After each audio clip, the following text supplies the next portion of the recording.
Welcome to What If Sleepstorian, soft-spoken tales to slow the day's thoughts and carry you toward peaceful sleep. Before we begin, tell me where in the world you're listening from tonight, and if you wish, what's on your mind. I read every note and love keeping quiet company across distances. If this brings you peace, a like and subscribe help me make more nightbound stories. Now settle in, get comfortable, and breathe with me as we begin. The wax pulled slowly around the base of the candle, its golden edges catching the flame's gentle dance as Elizabeth Bennet arranged her writing materials with the careful precision of evening ritual. Her fingertips traced the smooth edge of the cream paper, expensive enough that each sheet demanded respect, yet affordable enough for a gentleman's daughter to indulge in the luxury of private correspondence. The scent of beeswax mingled with the faintest whisper of lavender from the pressed flowers her mother kept in the linen closet, and somewhere in the walls of Longbourn, the grandfather clock marked 9:30 with its familiar throaty chime. She had always loved this hour, when the house settled into its evening quiet like a cat finding its favourite spot by the fire. Below she could hear the soft murmur of her father's pages turning in his study, that gentle rustling that spoke of a mind at peace with solitude and learning. Her mother's voice had long since faded from the parlour, where the last of the evening's domestic orchestration had concluded with the banking of fires and the gentle scolding of servants who lingered too long over their gossip. The autumn wind pressed against the windows with polite insistence, carrying with it the earthy perfume of turning leaves and the distant promise of frost.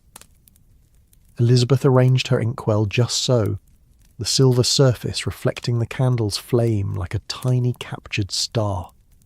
She had letters to write, to her dear Aunt Gardner, whose last correspondence lay folded neatly beside her elbow, and perhaps a note to Charlotte, who had written with news of her new household management adventures that were equal parts triumph and gentle catastrophe. But as she reached for a fresh sheet of paper, her fingers encountered something unexpected. Tucked between the leaves of her writing paper, pressed flat as if it had been there for weeks, lay a half-finished letter in her own familiar script. Elizabeth paused, her hand hovering over the mysterious page, and felt that peculiar sensation of recognition dancing just beyond reach, like trying to recall a dream that slips away even as you grasp for its threads. The paper bore her own handwriting, certainly. The loops of her letters, the particular way she crossed her T's with a small flourish, these were as familiar as her own reflection, yet she could not, for the life of her, remember writing the words that now stared back at her in the candlelight. "My dear." The letter began, though no name followed the salutation. I find myself thinking often of our conversation by the oak tree, and of the peculiar sense I had that we had spoken of these matters before, though I cannot recall when or how. Elizabeth lifted the fragment closer to the candle, studying the paper with the careful attention she might give to a fascinating but incomprehensible text. The ink was her own preferred shade, the rich brown that she mixed herself from the supplies her father ordered from London. The paper was from her own stock, bearing the same watermark as the sheets that lay pristine beside her elbow. Even the way the words slanted slightly to the right matched her natural inclination when she wrote in haste or deep concentration. Yet she remembered none of it. Not the writing, not the conversation it referenced, and certainly not any meaningful encounter by the old oak tree that stood at the eastern boundary of Longbourn's grounds. That ancient tree had been her companion since childhood, a reliable friend for reading and reflection, but she could recall no mysterious conversations in its shade. The mystery might have troubled her more if not for the gentle atmosphere that seemed to wrap around Longbourn like a well-worn shawl on these autumn evenings. The house itself breathed with contentment, its Tudor bones settling with small creaks and sighs that spoke of centuries of similar evenings, similar young women sitting at similar desks with candles casting similar pools of golden light across similar mysteries. In the early years of the 19th century, letter-writing was both art and necessity for a woman of Elizabeth's station. The daughter of a country gentleman, blessed with education and cursed with only a modest inheritance, she lived in a world where words carried weight and correspondence could determine destiny. A well-written letter might secure an invitation that led to an advantageous marriage. A poorly constructed note might close doors that would never reopen. Letters were the threads that wove the social fabric of rural England, carrying news, gossip, philosophy and romance across miles of countryside with the reliability of the postal coaches that thundered along the king's highways. The cost of paper and ink made every page precious. A single sheet of paper might cost as much as a servant's daily wage, and the expense of posting a letter could strain even a gentleman's budget. This was why letters were often written in careful cross-hatching, with lines running both horizontally and vertically across the page to maximise the use of space. It was why families treasured correspondence and saved letters in carefully organised bundles, tied with ribbon, and stored in desk drawers like small treasures. But this partial letter in Elizabeth's hand bore none of the economy typically associated with precious paper. The words flowed across the page with generous spacing, as if the writer had been unburdened by concerns of cost or conservation. It spoke of leisure and emotional urgency in equal measure, the kind of writing one might do when compelled by feeling rather than duty. Elizabeth set the mysterious page aside and lit a second candle, casting additional light across her desk. The shadows retreated, and she could see more clearly the small details of her writing space. Her desk, inherited from her grandmother, bore the gentle scars of decades of use, tiny ink stains that had resisted all attempts at removal, small scratches from careless pen nibs, and the smooth depression where countless hands had rested while their owners pondered the perfect phrase. The desk drawers held the accumulated treasures of a young woman's correspondence, letters from school friends who had scattered across England to marry and establish their own households, missives from cousins who wrote faithfully at Christmas and birthdays, and the cherished communications from Aunt Gardner, whose letters arrived like small gifts wrapped in London news and seasoned with gentle wisdom. Elizabeth opened the top drawer, thinking she might find other forgotten fragments that would explain the mystery, but found only the familiar contents she expected. Her wax seal with the modest Bennet crest, several steel pen nibs in various stages of wear, a stick of sealing wax in deep red, and a small silver sandcaster for blotting wet ink. Everything in its proper place, exactly as she had left it after her last letter-writing session, only 2 days before. The clock chimed the 3/4 hour, its voice resonating through the timber beams of the old house. Somewhere in the servants' quarters she could hear the soft footsteps of someone making final rounds, checking that candles were safely extinguished in empty rooms, and that the doors were properly secured against the autumn night. These sounds were the lullaby of her childhood, the gentle reminders that Longbourn continued its ancient rhythm of protection and care. Elizabeth returned her attention to the mysterious letter fragment, reading it again with the slow care of someone trying to decipher a puzzle. The handwriting grew slightly more hurried toward the bottom of the page, as if emotion had overtaken careful penmanship. The stranger spoke of things I have long pondered, the letter continued, of the way memory sometimes fails us precisely when we most need its guidance, and of the curious truth that we often know our own hearts less well than we suppose. These words resonated with something deep in Elizabeth's mind, like the echo of a bell heard across a valley. They spoke to thoughts she remembered having, feelings she recalled experiencing, yet she could place them in no specific context. Had she indeed met some stranger who possessed insight into her inner life? The very idea seemed unlikely, even faintly ridiculous. Elizabeth Bennet was not given to confiding in strangers, nor to forgetting encounters of sufficient importance to warrant written reflection. Yet there was evidence in her own hand of exactly such an encounter. The letter spoke of a conversation that had clearly affected her deeply, for the words carried an undercurrent of emotion that was unmistakable even in their incomplete form. Whoever this stranger might have been, they had touched upon subjects that mattered greatly to Elizabeth, who had written these words. The candle flickered slightly in a draught that found its way through the old window frame, causing the shadows to dance briefly across the walls.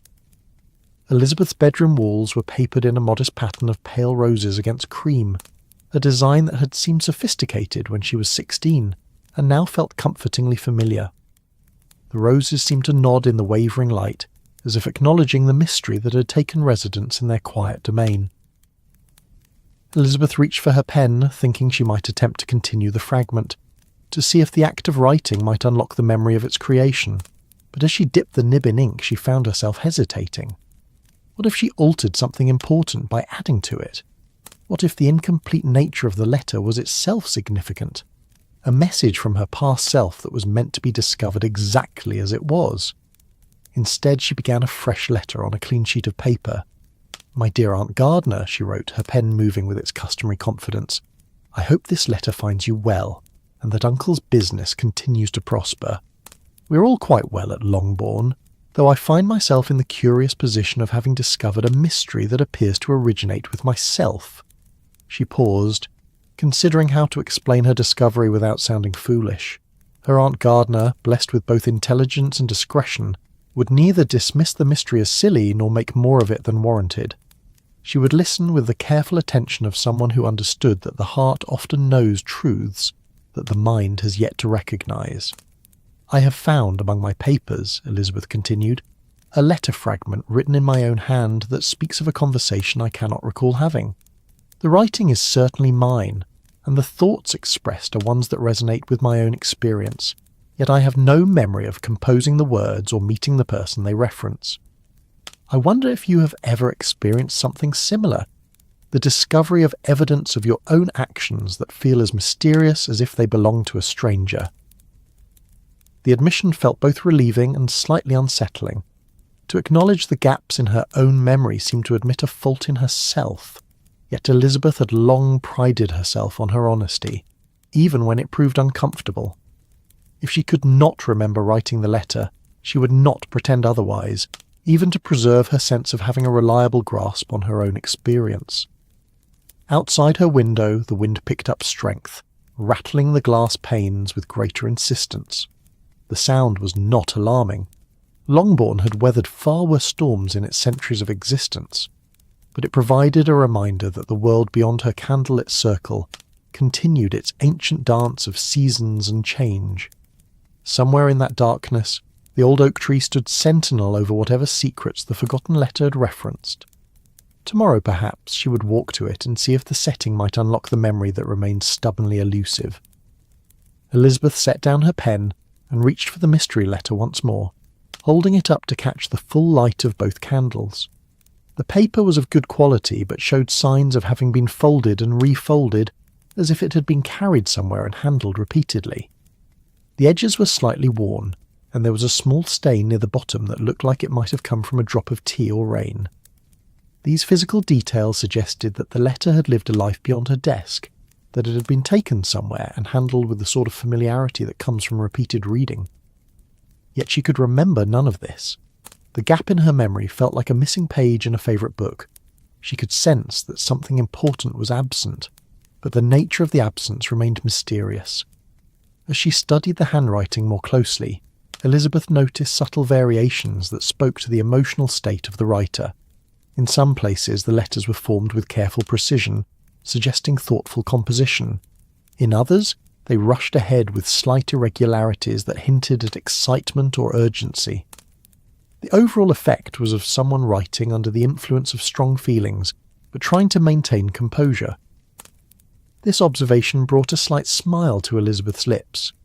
Even in her forgotten mystery she remained recognisably herself, someone who would attempt to maintain proper form even while experiencing inner turmoil. It was comforting to know that whatever had happened to create this letter, it had not changed her fundamental character. The clock struck 10, and Elizabeth became aware that she had been puzzling over the mystery for nearly half an hour. The rest of the household would be settling into sleep, and she knew she should follow their example. Tomorrow would bring its own requirements and pleasures, and she would need her rest to meet them with proper energy. But first, she carefully folded her partial letter to Aunt Gardner and placed it in the drawer alongside her other unfinished correspondence. The mystery letter she handled with greater deliberation, unsure whether it should be filed away with her other papers or kept separately as an artifact of unknown significance. In the end, she decided to place it in her jewellery box, wrapped in a clean handkerchief, where it would be safe from casual discovery, but readily available when she chose to examine it again. The jewellery box itself was a modest affair of polished cherry wood, lined with blue silk and equipped with several small compartments. It had been a gift from her father on her 18th birthday, and she treasured it not for its material value but for the thought behind its selection. Mr. Benn understood his daughter's nature well enough to choose a gift that was both practical and pretty, substantial enough to be genuinely useful but elegant enough to bring pleasure in its daily use. As Elizabeth lifted the box's lid, the familiar scent of the small sachets of dried roses she kept within rose to greet her. The jewellery inside was modest but well chosen.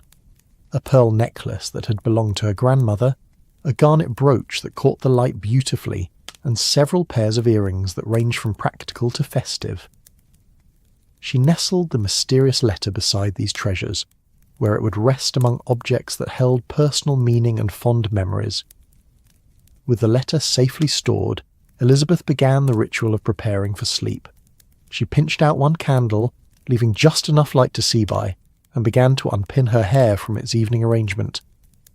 Her dark curls fell around her shoulders, freed from the constraints of proper daytime styling, and she brushed them slowly with the silver-backed brush that had been her mother's before her. The repetitive motion of brushing was soothing, and Elizabeth found her thoughts drifting from the mystery letter to the broader patterns of her life at Longbourn. Here in this house where she had grown to womanhood, surrounded by family and familiar routines, she usually felt herself to be on solid ground, knowing her own mind and understanding her place in the world. The discovery of forgotten words in her own handwriting suggested that perhaps she knew herself less completely than she had supposed. But rather than finding this realization troubling, Elizabeth discovered in herself a certain curiosity about what other secrets her own mind might hold. If she had forgotten writing one letter, might there be other experiences that had slipped from conscious memory while leaving traces in her unconscious understanding? The thought was intriguing rather than alarming, suggesting depths within herself that remained to be explored. As she braided her hair loosely for sleep, Elizabeth considered the stranger mentioned in the letter fragment. In the small world of Hertfordshire society, strangers were notable events. The arrival of anyone unknown to the established families created ripples of interest and speculation that could last for weeks. Yet she could recall no such arrival that had affected her personally, no encounter that might have prompted the kind of deep conversation the letter suggested. Perhaps, she thought as she extinguished the final candle and settled into her bed, the mystery would prove less dramatic than it currently seemed. Memory was notoriously unreliable, and it was entirely possible that she had written the letter during a period of particular preoccupation and simply forgotten it among more pressing concerns. The stranger might have been someone perfectly ordinary, whose significance had been inflated by her mood at the time of writing. The bed received her with the familiar comfort of well-worn linen and a feather mattress that had been carefully maintained for years. Elizabeth's bedroom faced east, which meant she would wake to morning sunlight, a luxury she had always appreciated and never taken for granted. As she arranged her pillows and drew the coverlet up to her chin, she could hear the house settling around her, its timbers creaking softly as the day's warmth slowly dissipated into the cool autumn night. Tomorrow, she decided drowsily, she would walk to the oak tree. If there were secrets hidden in that familiar landscape, her morning ramble might reveal them, and if not, the exercise would at least provide her with the clarity of thought that always accompanied her solitary walks through the Hertfordshire countryside.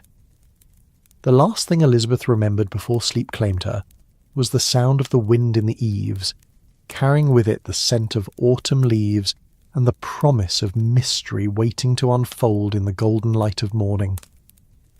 The morning arrived with that particular quality of light that belongs only to autumn in England, golden and slanted, carrying within its rays the promise of warmth, even as the air held the crisp edge of the coming winter. Elizabeth woke naturally, as was her custom, just as the first fingers of dawn began to creep across the floorboards of her bedroom.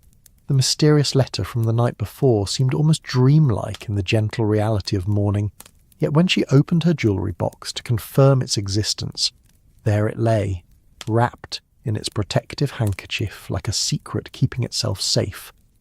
She dressed quietly in her walking dress of dark green wool, choosing sturdy boots and a warm shawl, for the morning air would carry the bite of autumn no matter how promising the sunshine appeared.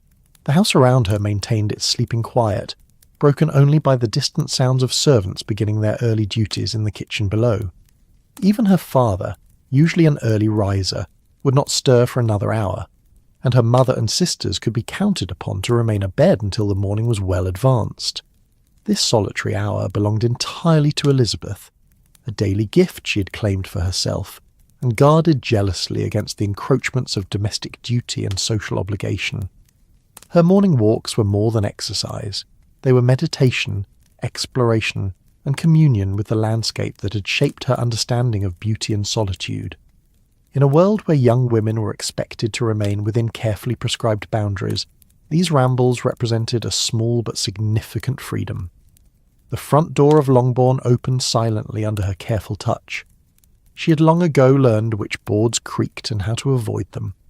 The morning air embraced her immediately, carrying the complex perfume of autumn, damp earth, dying leaves, wood smoke from cottages scattered across the valley, and the green scent of grass heavy with dew. She paused on the threshold, breathing deeply and allowing her eyes to adjust to the soft light that filtered through the mist rising from the fields. Hertfordshire spread before her in gentle undulations of farmland and woodland, a landscape shaped by centuries of careful cultivation and natural growth working in harmony. The county was neither dramatic nor harsh. Instead, it offered a quiet beauty that revealed itself gradually to those who took the time to observe. Rolling fields divided by ancient hedgerows created a patchwork of green and gold, while scattered groves of oak and elm provided shelter for wildlife and shade for summer wanderers. This was a farming country, where the rhythm of life followed the ancient patterns of planting and harvest, where families had worked the same land for generations, and where change came slowly and with careful consideration. The great estates provided employment and stability, while smaller holdings supported families who had known no other way of life. It was a world that valued continuity and tradition, yet one that was beginning to feel the stirrings of the changes that would transform England in the century to come. Elizabeth set out across the dewy grass, her footsteps leaving a dark trail in the silvered field. The sensation of walking through morning mist had always enchanted her. The way it muffled sounds and softened the edges of familiar landmarks, creating a landscape that seemed both intimate and infinite. She could see perhaps 50 yards in any direction, far enough to maintain her bearings yet close enough to feel enclosed in a private world of grey and silver. As she walked, the letter fragment occupied her thoughts like a persistent melody that plays just beneath conscious awareness. The reference to the oak tree drew her steps, almost without conscious decision, toward the eastern boundary of Longbourn's grounds, where the ancient tree had stood sentinel for longer than anyone could remember. Local folklore suggested it had been planted in the time of Elizabeth I, though more practical minds attributed its impressive girth to the simple passage of many decades rather than royal provenance, expressions of agreement or disagreement that suggested a thoughtful reader engaging seriously with the text. The tree had been Elizabeth's retreat since childhood, a place where she could read undisturbed or simply sit in contemplation of the countryside that stretched beyond her family's modest acres. Its massive trunk could accommodate her comfortably, with room to spare for the books and sketching materials she sometimes carried on her rambles. The oak's presence had shaped her understanding of permanence and change, for while its basic form remained constant year after year, the details of its appearance shifted with each season, each storm, each small accommodation to the passage of time. As she approached the tree through the lifting mist, Elizabeth found herself studying it with new attention, as if seeing it for the first time rather than the thousandth. The massive trunk rose from the earth with the casual confidence of something that had earned its place through sheer endurance. Its bark bore the scars and patches that came with age, places where branches had been lost to storms, areas where climbing children had worn smooth handholds, and the small wounds that spoke of a long life fully lived. But this morning, as the mist continued to dissipate and the tree revealed itself more clearly, Elizabeth noticed something that brought her steps to an abrupt halt. At the base of the oak, nestled among the great roots that spread like the fingers of some enormous hand, lay a small object that had no business being there. She approached cautiously, her heart beating with the peculiar mixture of excitement and apprehension that accompanies the discovery of the unexpected in familiar places. It was a book, she realized as she drew closer, a slim volume bound in dark leather that showed signs of careful handling rather than neglect.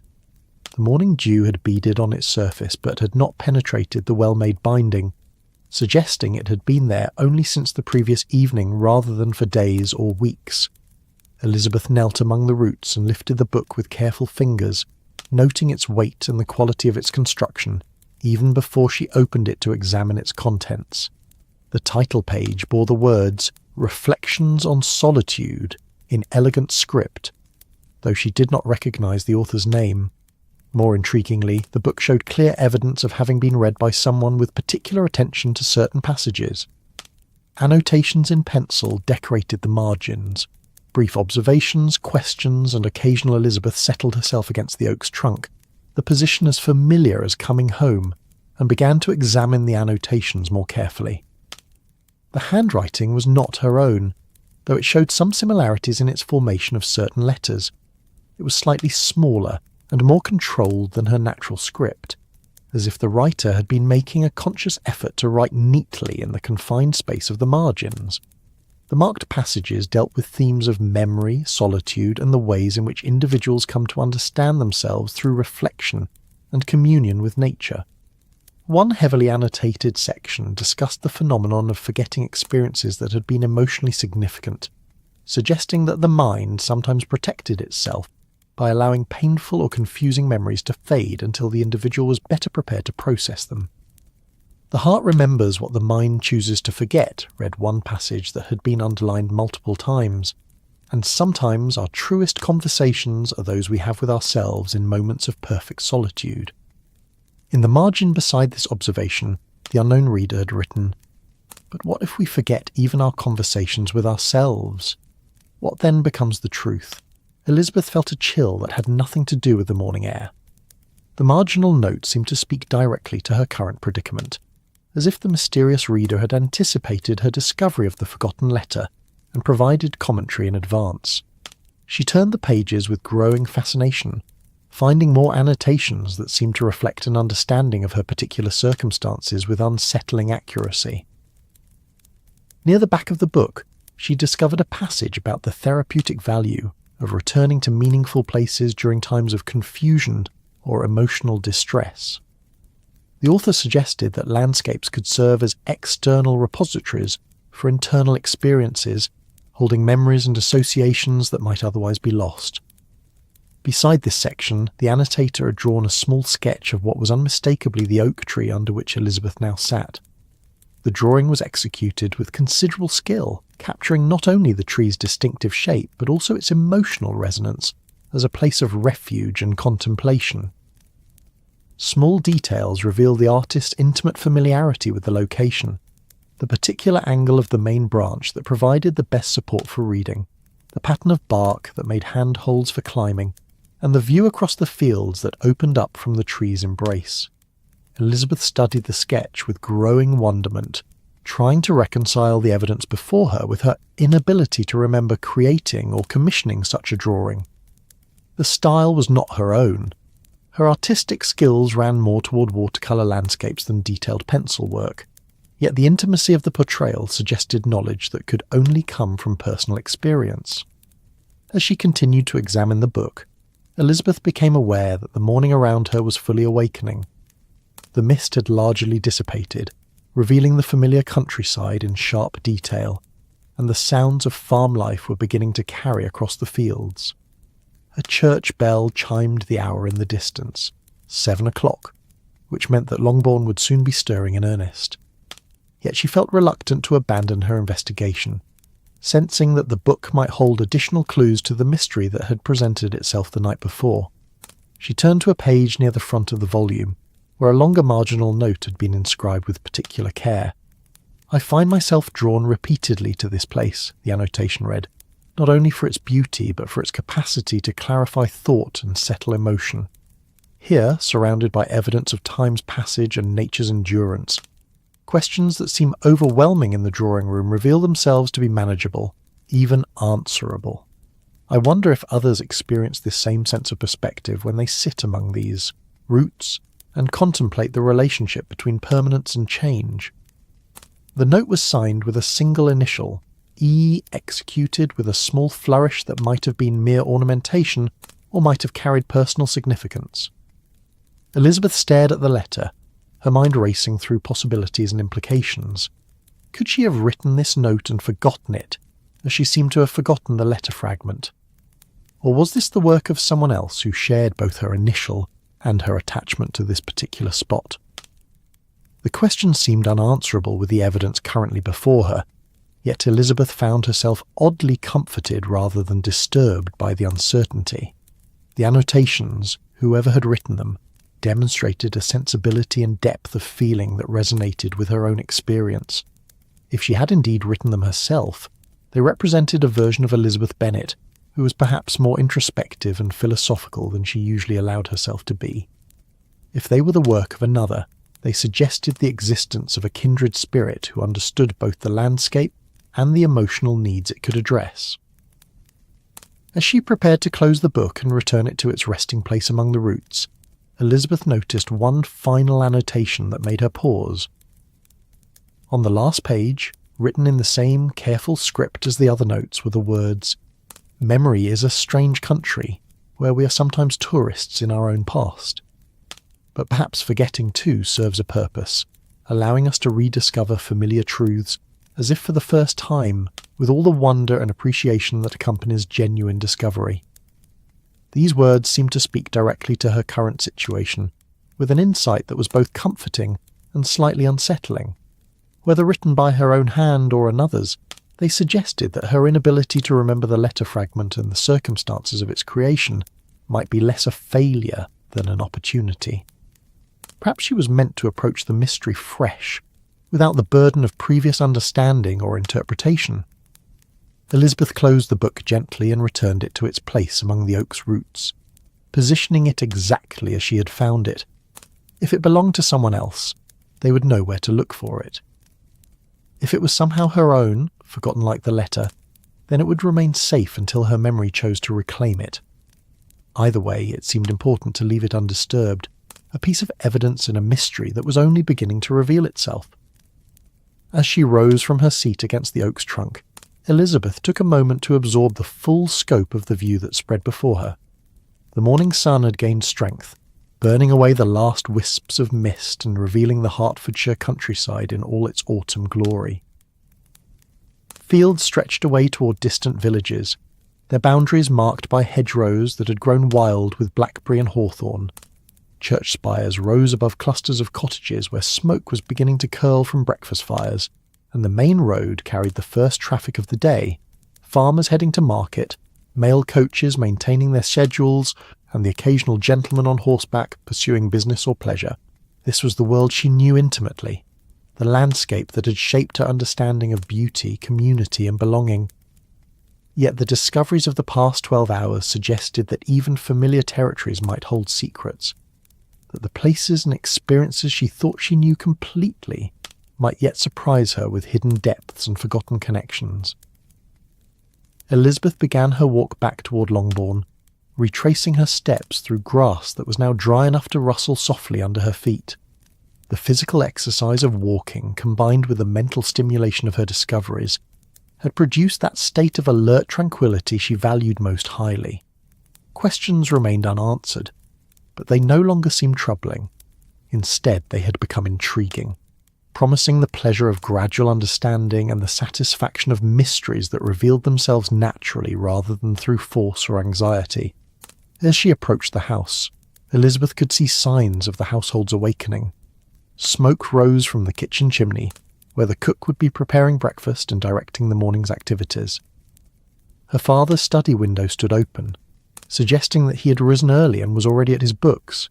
Even her mother might soon be stirring, ready to begin another day of managing her daughter's lives and prospects, with a combination of affection and exasperation that characterized her approach to domestic administration. But Elizabeth carried with her the peace of the morning walk and the gentle excitement of mystery. Whatever explanations might eventually emerge for the forgotten letter and the annotated book, she had been reminded of the pleasure that came from approaching familiar experiences with fresh attention. The oak tree, the morning mist, the quiet fields of Hertfordshire, all remained exactly as they had always been, yet all seemed somehow renewed by the possibility that they might hold stories she had yet to discover. The morning room at Longbourn possessed that particular quality of light that made it the most agreeable space in the house during the early hours of the day. Large windows faced south and east, capturing the gentle warmth of autumn sunshine and casting it across the worn but comfortable furniture that had served the Bennet family for more years than anyone cared to count. The wallpaper, a cheerful pattern of small flowers against pale yellow, had faded slightly over time into something even more restful than its original brightness, creating an atmosphere of gentle domesticity that invited both conversation and contemplation. Elizabeth entered the room to find her family already gathered around the breakfast table, though gathered might have been too generous a term for the scattered arrangement of Bennet women in various states of morning readiness.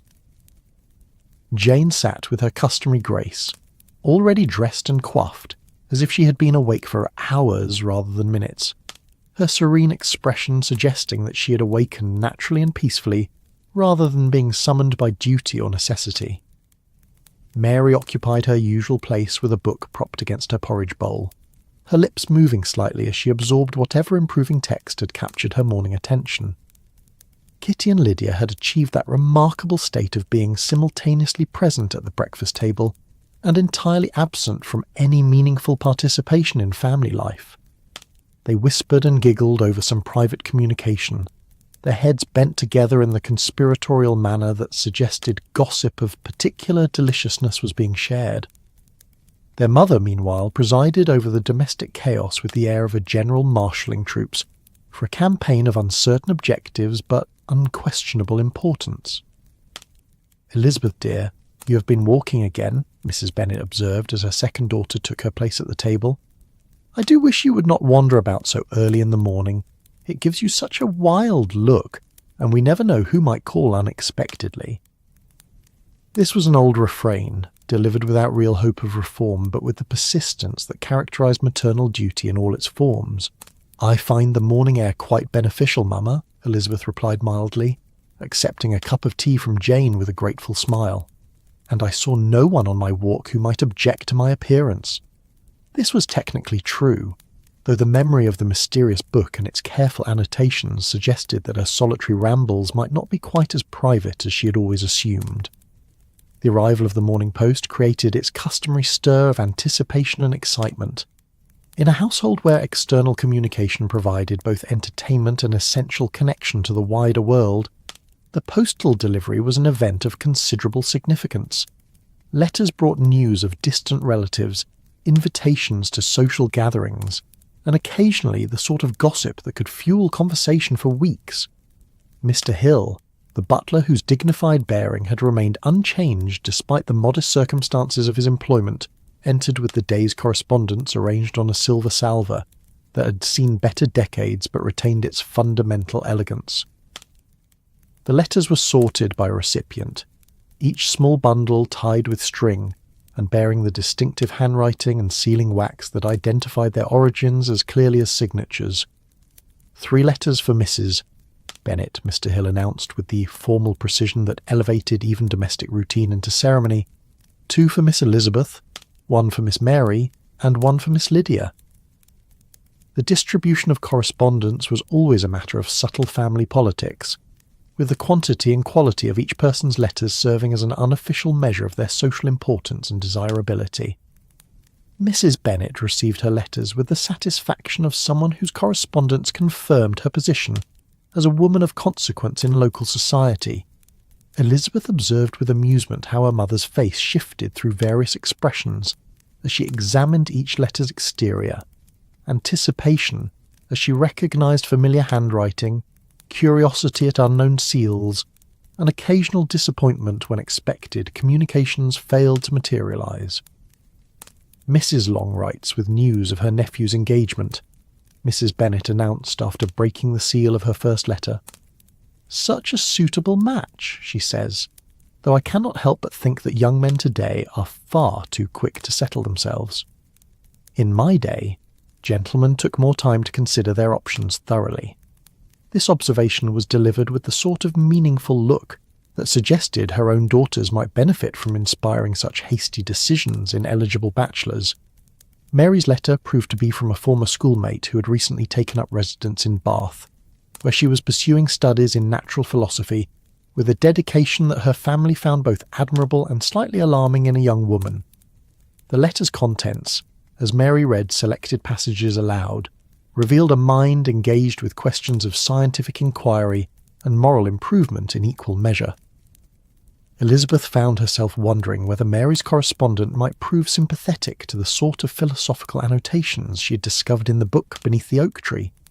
Lydia's letter brought squeals of delight that immediately commanded the attention of the entire breakfast table. "It is from Harriet Forster," she announced breathlessly, "and she writes that Colonel Forster's regiment will be holding a grand ball next month and we are all to be invited. Oh, mamma, such news! There will be dancing and supper and all the officers in their finest uniforms." The prospect of a regimental ball transformed Mrs. Bennet's morning disposition from mere contentment to something approaching rapture.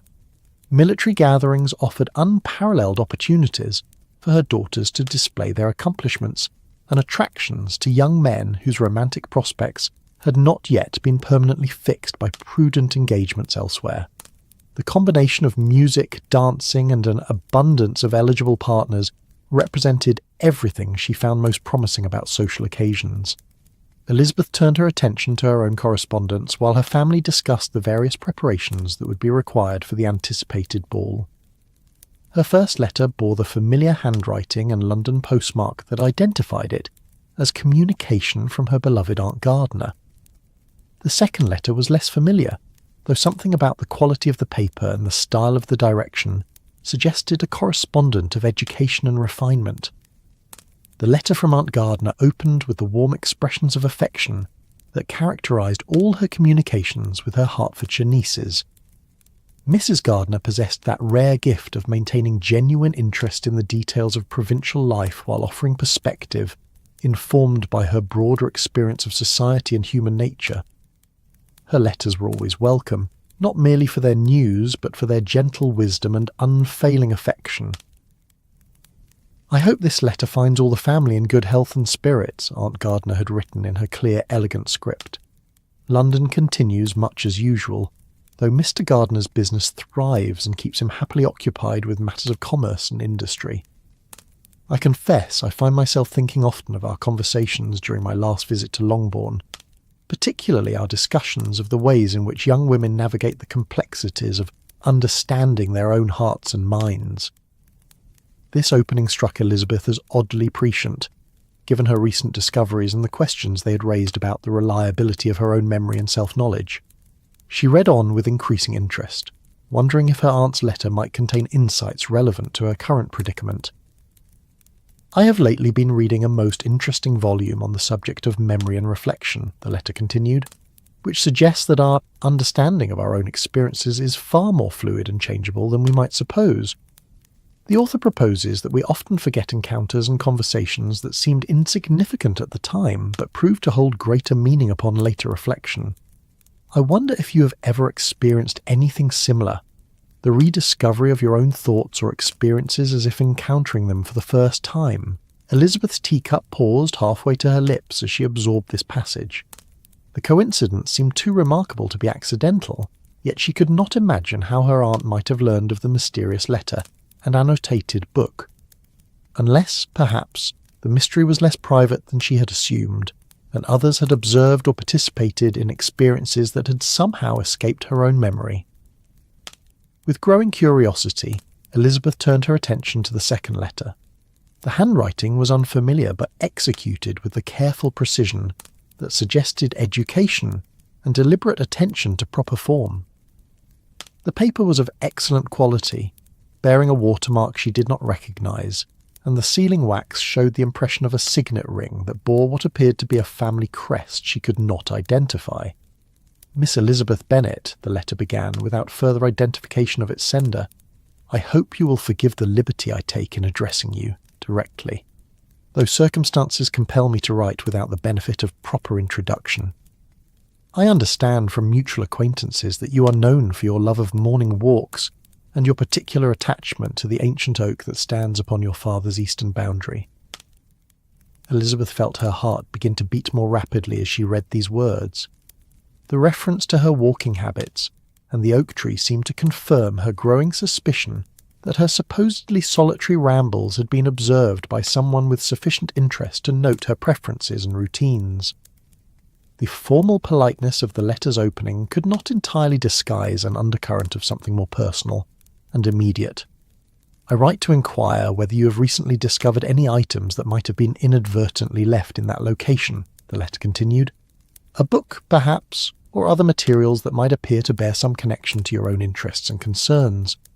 If so, I should be most grateful for the opportunity to discuss the matter with you, as I believe we may have more in common than either of us has previously realized." The letter concluded with instructions for a reply to be sent to the post office in Meryton, where it would be called for rather than delivered to any specific address.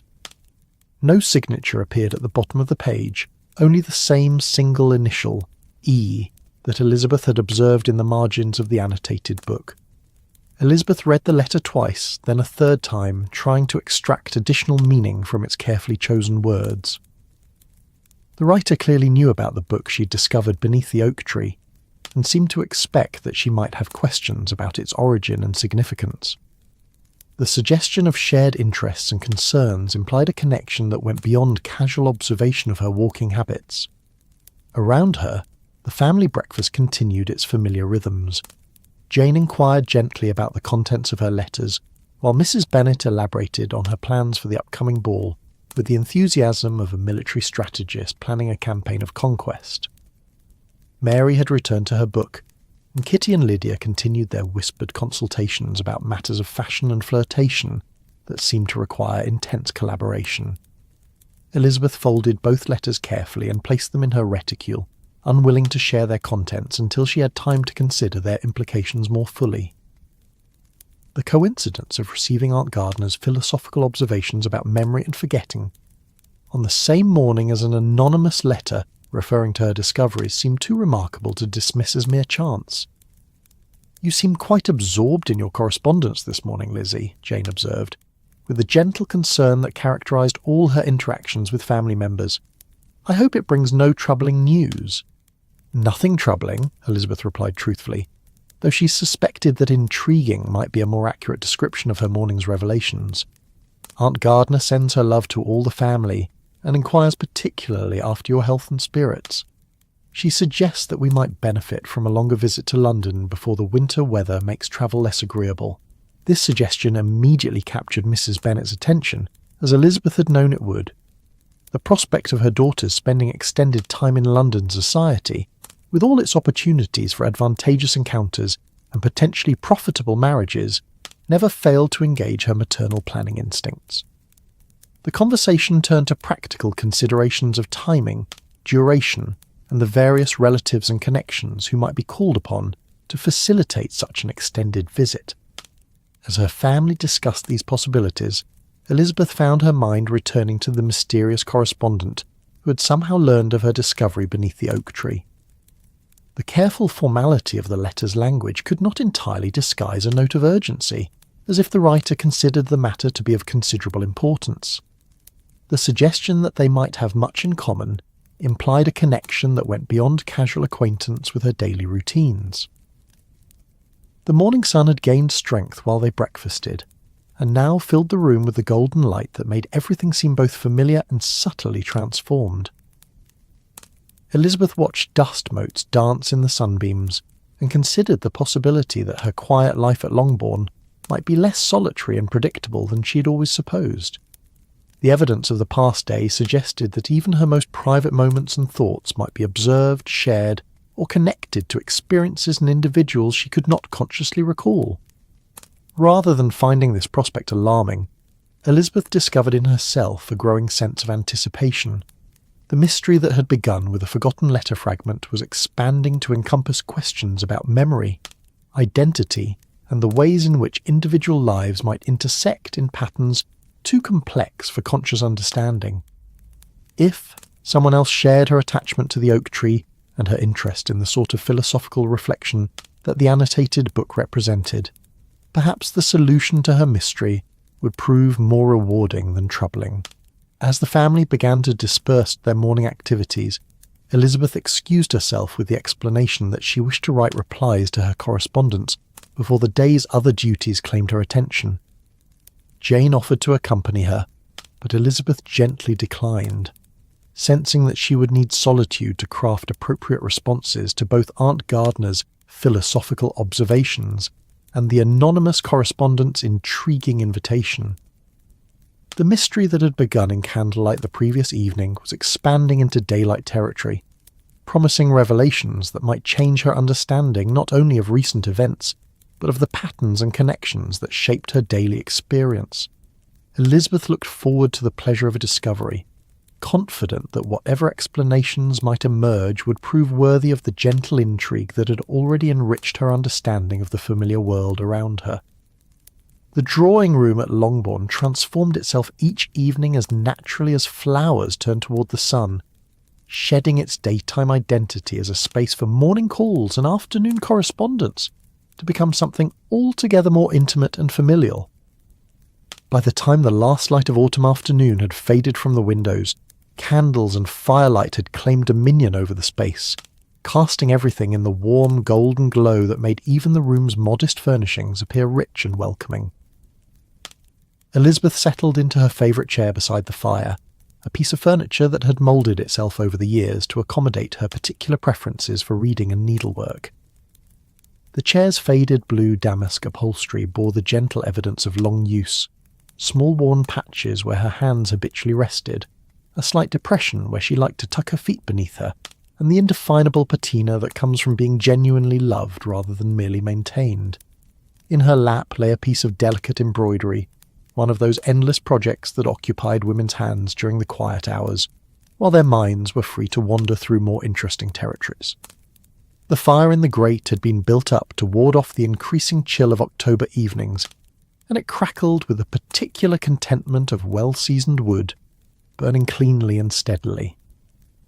Oak logs from the estate's own trees provided the foundation, while smaller pieces of apple and cherry from the orchard added their sweet, fruity perfume to the smoke that carried up the chimney and into the crisp night air above Longbourn's chimneys. Around her the family had arranged themselves in their customary evening positions, each settling into routines so established they seemed almost choreographed. Jane occupied the sofa with her own needlework, her golden head bent gracefully over some intricate pattern that would eventually become a gift for one of their many cousins, or perhaps a contribution to the parish charity basket. Mary had claimed the table nearest the best candles for her reading, though tonight she had chosen a volume of sermons rather than her usual philosophical treatises, perhaps inspired by the approaching Sunday to turn her attention to matters of spiritual improvement. Kitty and Lydia shared the window seat, though the darkness outside made their position purely ceremonial rather than practical. They whispered together over a fashion magazine that had arrived in the Morning Post, their conversation punctuated by occasional exclamations of delight or disbelief at the latest London styles. Their mother moved restlessly about the room, adjusting candles, rearranging small ornaments, and generally maintaining the sort of supervisory presence that suggested important domestic concerns weighing on her mind. Mr. Bennet had retreated to his study after dinner, as was his custom, but the soft murmur of his voice reading aloud to himself occasionally drifted through the connecting door, adding to the peaceful symphony of evening sounds that made the drawing-room feel particularly secure and welcoming. Outside, the wind moved through the bare branches of the elm trees with the whispered conversations of approaching winter, while inside, the combined light of fire and candles created an island of warmth and human companionship against the growing darkness.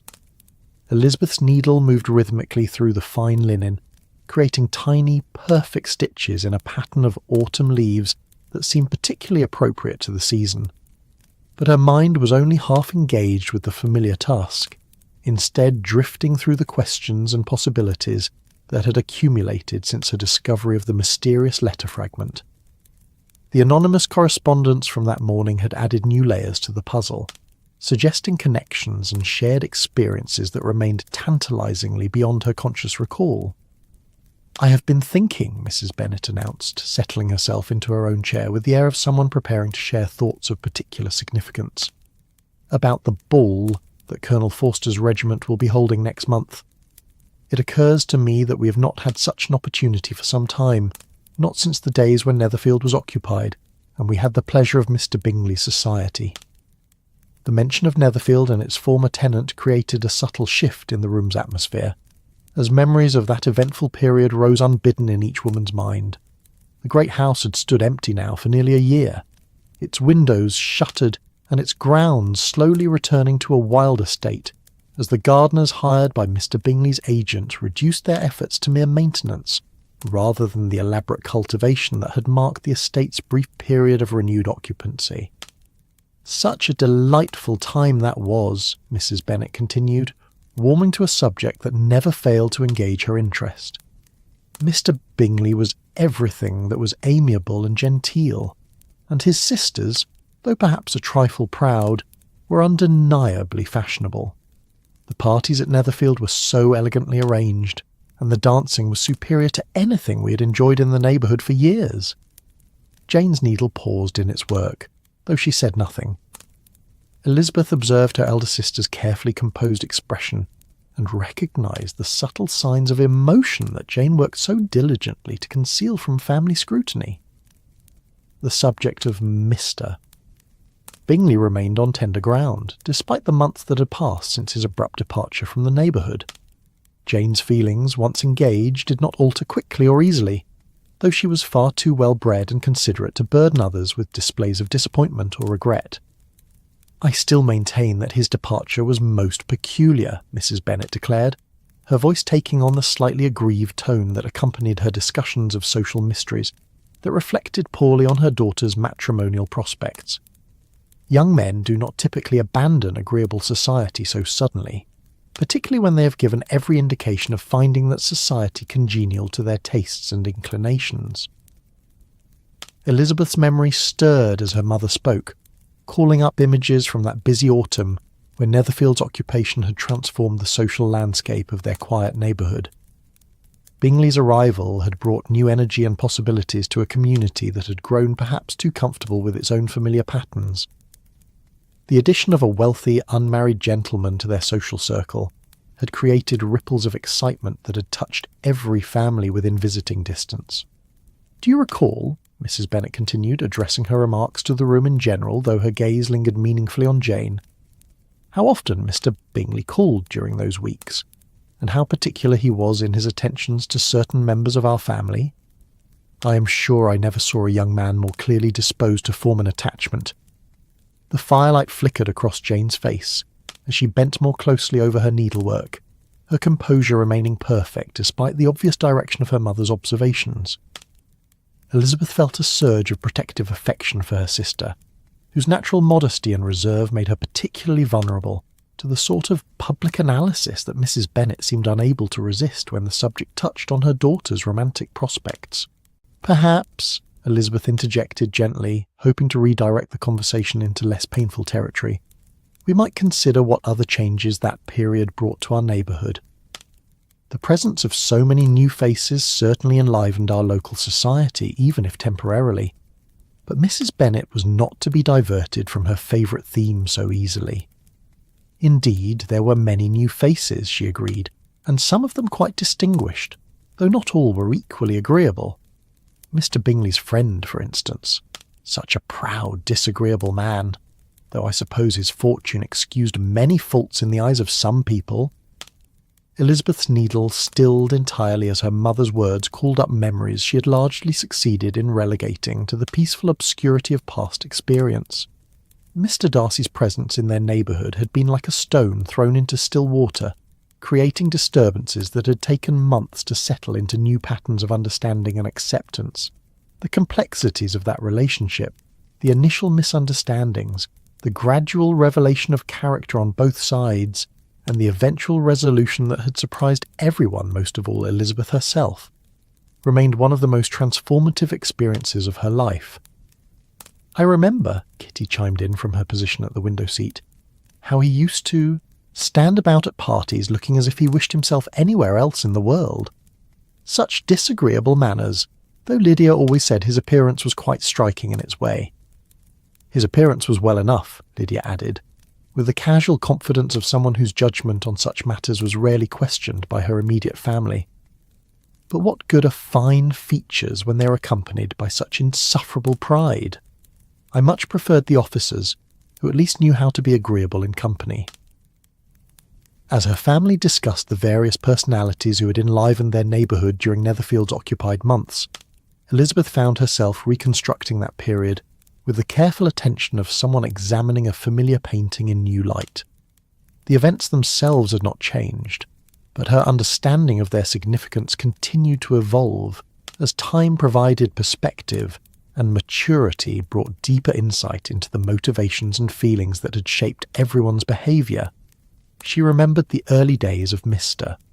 Bingley's residence, when his arrival had seemed like a gift of Providence to a mother with 5 unmarried daughters and a neighbourhood starved for novelty. The first assembly where he had appeared had been a triumph of optimism over experience, with every mother in attendance calculating the advantages their particular daughter might possess in the competition for his attention and eventual proposal. But alongside these pleasant recollections came memories of a more complex and troubling nature. Elizabeth recalled her own responses to that busy social season, the confidence she had felt in her ability to read character and situation, the certainty with which she had formed judgments that later proved embarrassingly incorrect, and the gradual, sometimes painful process by which she had learned to question her own perceptions and assumptions. "I sometimes wonder," she said aloud, her voice thoughtful rather than conversational, "whether we truly understood everything that was happening during those months. So much seemed clear at the time that has since revealed itself to be far more complicated than we supposed." Mrs. Bennet looked at her second daughter with the particular expression she reserved for observations that seemed to verge on the philosophical, a mixture of maternal pride in Elizabeth's intelligence and maternal concern that such intelligence might prove more hindrance than help in the essential business of securing a husband. "I am sure I do not know what you mean, Lizzie," she replied, though her tone suggested that she suspected Elizabeth's reflections might lead into territory she preferred to avoid. "The situation seemed perfectly straightforward to me. Mr. Bingley was obviously taken with Jane, and would certainly have made an offer if he had not been influenced by those proud, interfering friends of his." Jane's colour rose slightly at this direct reference to her personal disappointment, but she maintained her composure with the grace that made her universally beloved by those who knew her well.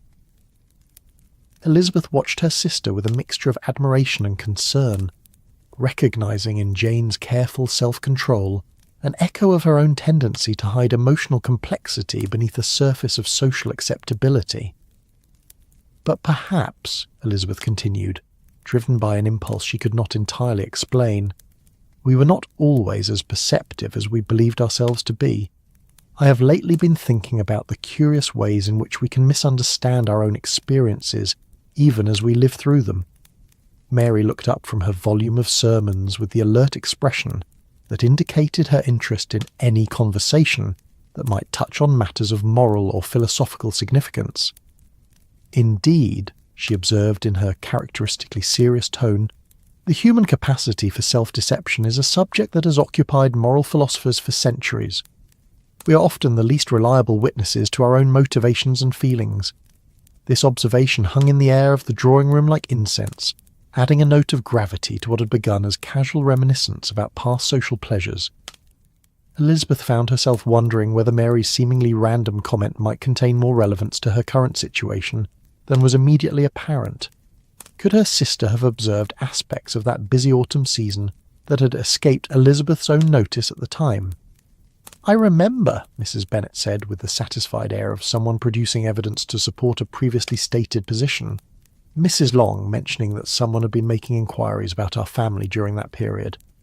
"Nothing impertinent, you understand, but questions about our habits and preferences that seemed to suggest more than casual interest. Elizabeth's attention sharpened immediately, though she was careful to maintain an expression of only polite curiosity. "What sort of inquiries?" she asked, hoping her voice conveyed nothing more than mild interest in local gossip. "Oh, nothing very specific," Mrs. Bennet replied, clearly pleased to have captured her daughter's attention with this revelation. But Mrs. Long said that both the shopkeepers in Meryton and some of the servants at Lucas Lodge had been approached by someone asking about our family's routines, when we typically walked, where we preferred to shop, which paths through the countryside we favoured for our exercise. The fire crackled more loudly as a log shifted in the grate, sending up a shower of sparks that caught the light briefly before disappearing up the chimney. Elizabeth felt her heart beating more rapidly as she absorbed this information, which seemed to provide additional context for the mysterious correspondence and discoveries of recent days. If someone had been observing her family's habits during the busy autumn of the Netherfields' occupation, it suggested that her current mystery might have roots stretching back much farther than she had previously supposed. "How curious," she said, managing to keep her voice level despite her growing excitement. "Did Mrs. Long have any idea who might have been making such inquiries, or for what purpose?" Mrs. Bennet shook her head with the regretful expression of someone whose best gossip was incomplete. She could learn nothing definite, though she suspected it might have been connected to one of Mr. Bingley's party. You know how particular fine ladies can be about investigating the families with whom they are expected to associate. This explanation seemed plausible enough to satisfy the rest of the family, but Elizabeth found herself wondering whether the truth might be more complex and personal than her mother supposed. The timing of the inquiries, occurring during the same period when she now suspected she might have written and forgotten important letters, suggested connections that went beyond mere social investigation. As the evening advanced and the family gradually began to retire to their respective bedrooms, Elizabeth lingered in the drawing-room, ostensibly to bank the fire for the night, but actually to have a few moments of solitude for reflection. The room seemed different when emptied of its human occupants, larger and more mysterious, with shadows that moved independently of the dying firelight and corners that seemed to hold secrets waiting to be discovered. She stood before the fireplace, watching the embers pulse with residual heat, and considered the possibility that her forgotten letter and the mysterious book beneath the oak tree might be connected to events from the previous autumn that she had not fully understood at the time. If someone had been observing her family's routines and investigating their habits, perhaps that same someone had also been attempting some form of communication that had somehow escaped her conscious awareness. The grandfather clock in the hallway chimed 11, its sonorous voice echoing through the quiet house and reminding Elizabeth that the day was drawing to its close. But as she finally made her way upstairs to her bedroom, carrying a single candle to light her path, she felt more awake and alert than she had all day. The mystery that had begun with a simple forgotten letter was revealing itself to be part of a larger pattern, one that might encompass not only her recent discoveries, but also events and encounters from months past that had seemed unremarkable at the time. In her room, as she prepared for sleep, Elizabeth found herself looking forward to the coming days with a sense of anticipation that had been absent from her life for some time. Whatever revelations awaited her, she felt confident that they would prove worthy of the gentle intrigue that had already enriched her understanding of both her past and present circumstances. The familiar routines of Longbourn continued unchanged, but beneath their peaceful surface currents of mystery and possibility moved with the promise of discoveries yet to come. Winter had arrived overnight with the silent authority that belongs to the changing seasons, transforming the familiar landscape of Hertfordshire into something altogether more magical and mysterious. Elizabeth woke to a world crystallized in silver and white, where every blade of grass wore a delicate coating of frost, and every bare branch had been transformed into intricate lacework against the pale morning sky. The change was complete and stunning, as if some benevolent enchantment had swept across the countryside while she slept, leaving behind a kingdom of glass and starlight. From her bedroom window she could see across the frost-covered fields to the distant line of trees that marked the eastern boundary of Longbourn's grounds.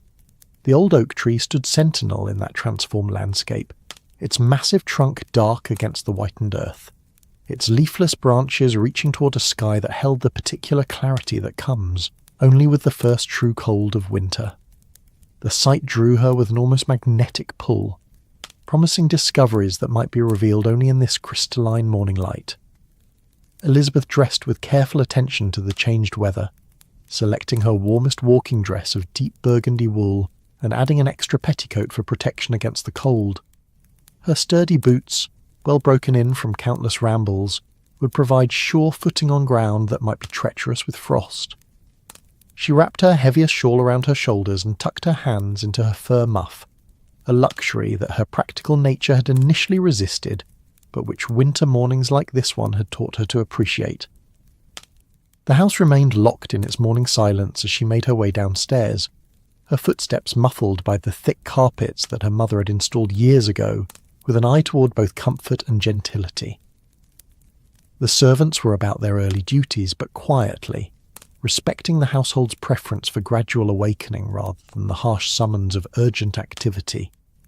Even the clocks seemed to tick more softly in the cold air, as if winter had muffled not only sound but time itself. The front door yielded to her careful touch with a soft whisper of hinges that had been recently oiled by the conscientious mister. Hill. The morning air struck her face with the sharp clarity of winter, carrying within its bite the clean scents of frozen earth and dormant vegetation. Her breath formed visible clouds in the crystalline air, small personal weather systems that dissipated quickly into the vast stillness that surrounded Longbourn. The frost had transformed every surface into something extraordinary.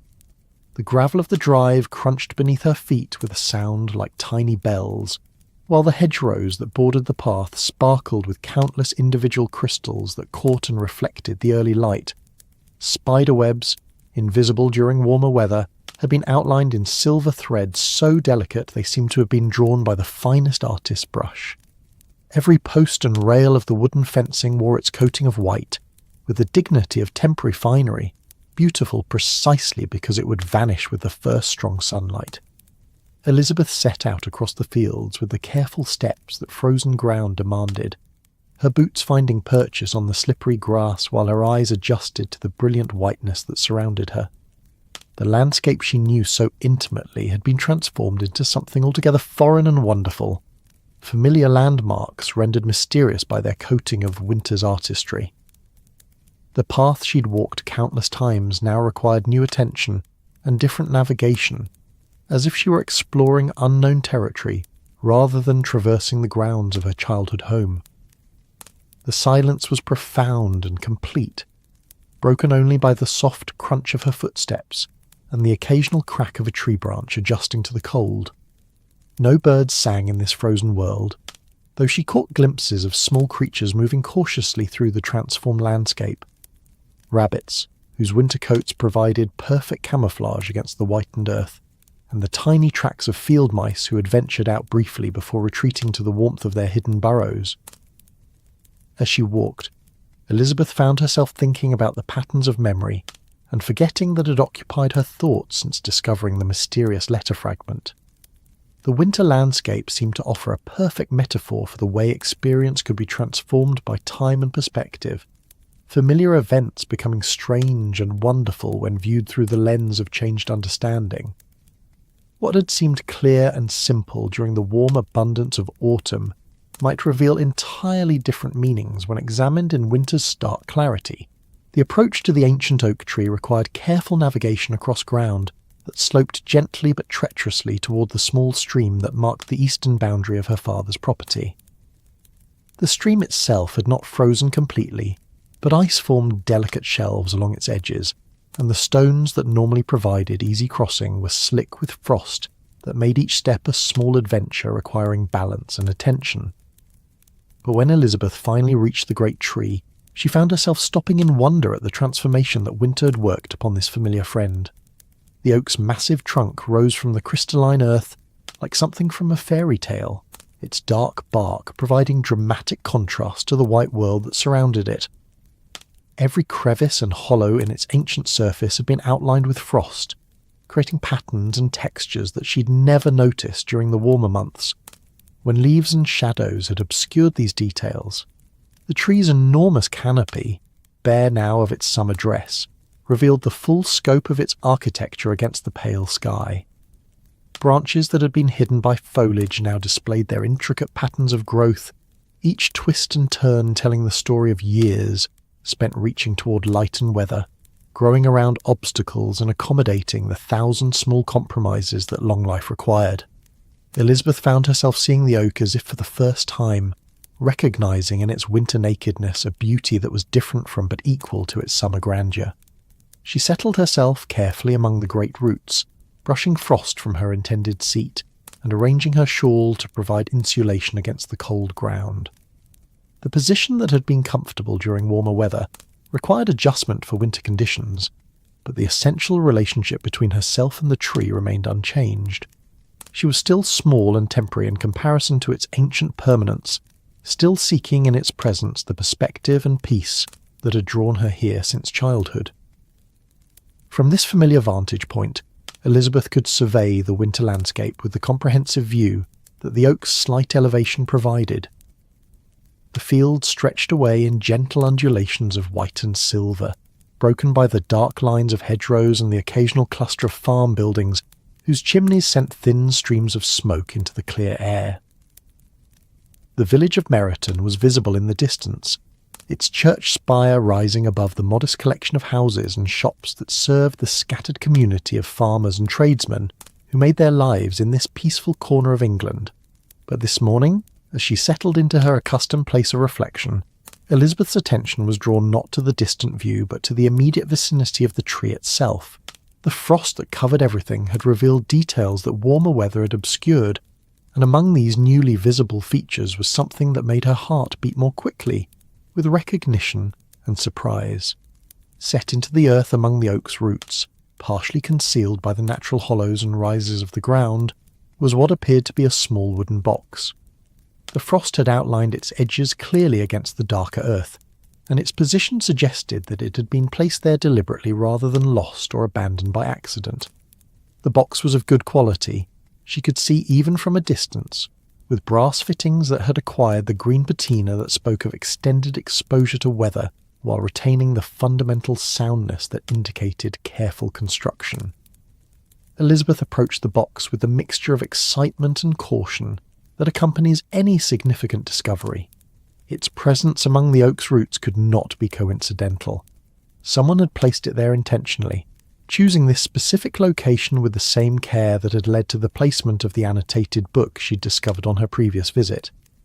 The box's size and construction suggested that it contained something of value, something that required protection from both weather and casual discovery.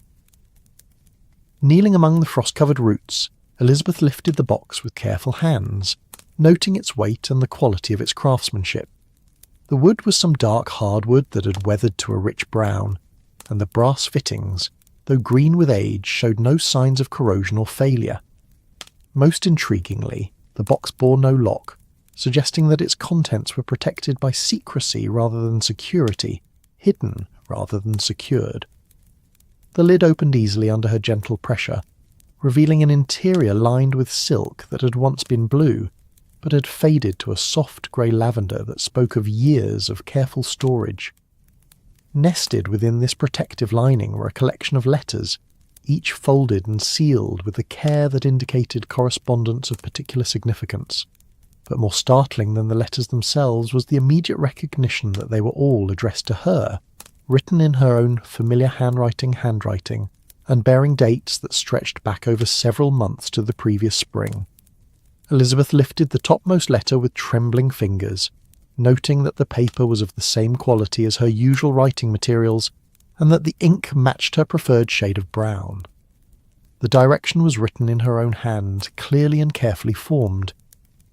To Miss Elizabeth Bennet, for reading when the time is right and memory has prepared the heart for understanding. The seal bore the impression of her own signet ring, the modest Bennet crest pressed into red wax that had hardened with time but remained unbroken.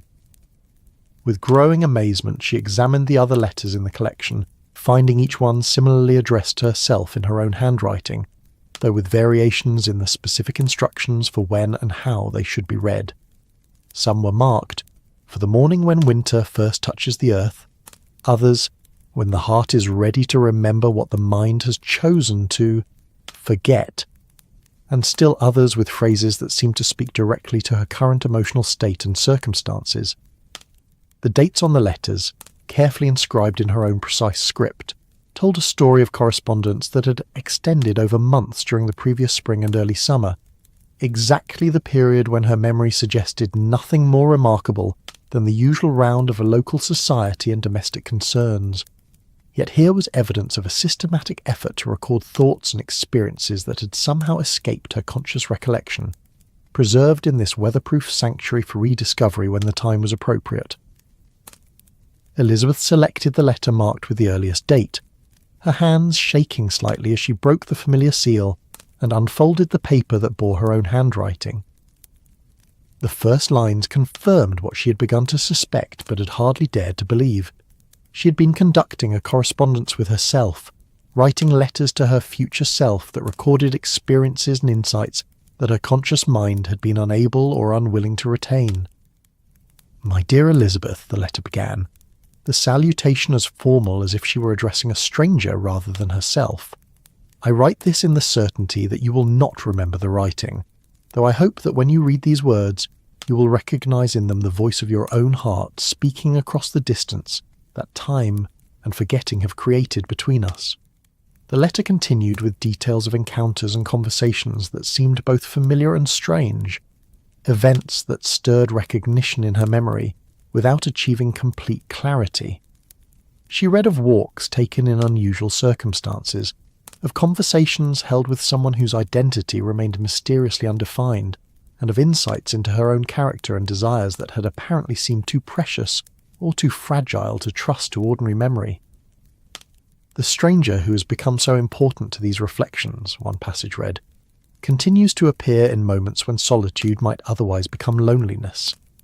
I find that our conversations, though brief and sometimes enigmatic, provide a quality of understanding that seems essential to my peace of mind, though I cannot explain why this should be so, or even provide a clear account of what we discuss." Elizabeth paused in her reading, looking up from the letter to the winter landscape that surrounded the oak tree. The morning sun had gained strength while she read, beginning the slow process of melting the frost that had made the morning so magical. Already, she could see drops of water forming on the bare branches above her head, and the crystalline perfection of the morning was gradually giving way to the more ordinary beauty of a winter day in Hertfordshire. But the transformation of the landscape seemed less remarkable than the transformation taking place in her own understanding. The letters in the wooden box represented months of experiences that had been preserved for her rediscovery, a correspondence between her past and future selves that suggested a level of self-awareness and emotional sophistication that she had not previously credited to her own character. She returned to the letter, reading with growing fascination about encounters that seemed to take place in this very location, conversations with a companion whose identity remained tantalizingly vague, but whose presence had clearly provided comfort and insight during what must have been a period of particular emotional complexity. The writing spoke of confusion about feelings and relationships, of the difficulty of understanding one's own heart when external circumstances remained unclear, and of the value of patient reflection in allowing truth to emerge naturally rather than being forced through anxious analysis. "I find myself grateful for these morning meetings," another passage observed, "though I suspect that I will not remember them clearly when their immediate necessity has passed. There seems to be a wisdom in forgetting that which serves its purpose in the moment, but might become burdensome if carried forward into changed circumstances. Perhaps these letters will serve as bridges between what was necessary then and what will be helpful later, allowing the heart to reclaim its own insights when they can be received with understanding rather than anxiety." The letter concluded with instructions for finding the other letters in the collection, each one apparently written to be discovered and read in a specific order that would reveal the full scope of the experiences they recorded. Elizabeth found herself faced with a treasure trove of her own forgotten wisdom, a correspondence that promised to restore to her memory not only events that had been lost, but also insights that had been hard-won through experience and reflection. As she carefully refolded the first letter and prepared to examine the others in the collection, Elizabeth felt a profound sense of gratitude toward the version of herself who had possessed the foresight and courage to preserve these experiences in written form. Whatever had led to the forgetting, whatever emotional or psychological necessity had required the temporary loss of these memories, the act of preservation suggested a fundamental trust in her own capacity for growth and understanding. The winter morning continued its slow transformation around her, frost giving way to clarity, mystery yielding to revelation. But Elizabeth remained seated among the oak's ancient roots, absorbed in the process of recovering her own past and discovering that the familiar landscape of her memory contained territories that she had never fully explored. The letters promised not only the restoration of forgotten experiences, but also a deeper understanding of the woman she'd been during those lost months, and the woman she was continuing to become. The afternoon sun slanted through Elizabeth's bedroom window with the particular quality of winter light that seemed both gentle and precise, casting everything in a clarity that was somehow both sharp and soft. She had arranged herself at her small writing table, but today the familiar surface held an unusual collection. The wooden box from beneath the oak tree, its contents spread carefully across the polished wood like pieces of a puzzle that she was finally ready to solve. The letters lay in chronological order, their seals broken, their secrets beginning to reveal themselves in the privacy of her most intimate space. The bedroom around her seemed to hold its breath as she prepared to delve deeper into the mystery of her own forgotten experiences.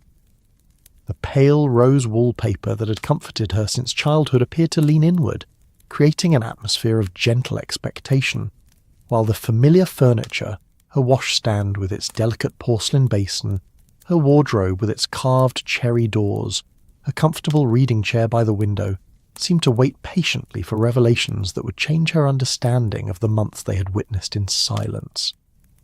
Elizabeth had spent the morning reading through the first several letters, each one revealing new layers of a story she had somehow managed to forget completely. The correspondence painted a picture of spring and early summer months, filled with encounters that had escaped her conscious memory, conversations with a mysterious figure who appeared regularly at the oak tree during her morning walks, and a growing relationship that had provided comfort and insight during what appeared to have been a period of considerable emotional confusion. Now, as she prepared to read the letters marked for later discovery, Elizabeth felt the peculiar sensation of being both detective and subject, both seeker and sought. The handwriting was undeniably her own, the thoughts expressed were recognizably her own, yet the experiences described seemed to belong to someone she could not quite remember being. It was as if she were reading the diary of a beloved friend whose life paralleled her own so closely that the distinction between observer and observed had begun to blur. The next letter in the chronological sequence bore a date from late April, during the period when the countryside would have been coming alive with spring's full glory. The seal, like all the others, bore the impression of her own signet ring, but the wax had been pressed with particular care, creating a perfect impression that spoke of deliberate ceremonial attention to the act of sealing important thoughts away for future discovery. "My dearest Elizabeth," this letter began, the salutation now familiar but no less strange for its familiarity, "today's conversation beneath our oak has convinced me that these meetings serve a purpose greater than the simple pleasure of companionship, though the pleasure continues to surprise me with its constancy and depth." The letter went on to describe an encounter that had apparently taken place during one of her regular morning walks, though Elizabeth could summon no memory of any such meeting. According to her own written account, she had arrived at the oak tree to find someone already there, someone whose presence had become so regular and welcome that their conversations had developed the comfortable rhythm of an established friendship. "We spoke today of the peculiar nature of memory," the letter continued, "and of the ways in which the mind sometimes protects itself by allowing certain experiences to fade from conscious recollection. My companion suggested that forgetting might sometimes serve the same function as sleeping, a temporary withdrawal from awareness that allows the heart to process experiences that would be overwhelming if held constantly in the forefront of consciousness. Elizabeth paused in her reading, struck by the sophisticated understanding of psychological processes that her past self seemed to have developed. The concepts described in the letter were more complex and nuanced than she would have credited to her own thinking, during what she remembered as a relatively simple and uncomplicated period of her life. Yet here was evidence that beneath the surface of ordinary daily routine, deeper currents of thought and feeling had been flowing.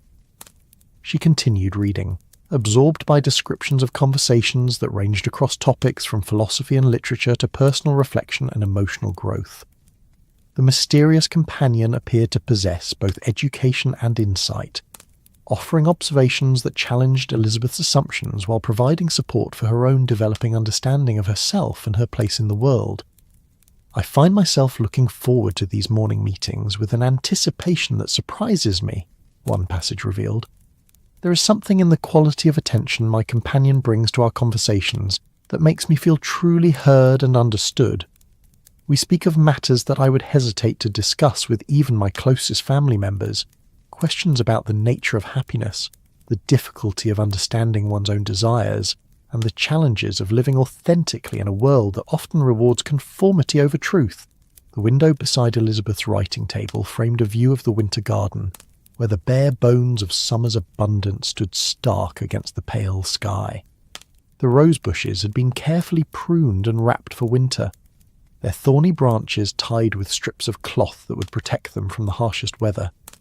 Even in dormancy, the garden retained its essential structure, the pathways and borders that would guide spring's eventual return clearly visible beneath winter's temporary rule. As she read, Elizabeth began to notice patterns in her own writing that spoke to the emotional state she must have been experiencing during those forgotten months. The letters revealed a version of herself that had been grappling with questions of identity and purpose, struggling to understand feelings that seemed to exist independently of circumstances she could consciously identify. There were references to the confusion that follows great change, and the difficulty of trusting one's own judgment when recent experience has revealed the fallibility of previous certainties. These phrases stirred something in Elizabeth's memory, not specific recollections, but rather a general sense of having lived through a period of uncertainty and self-questioning that had required careful navigation.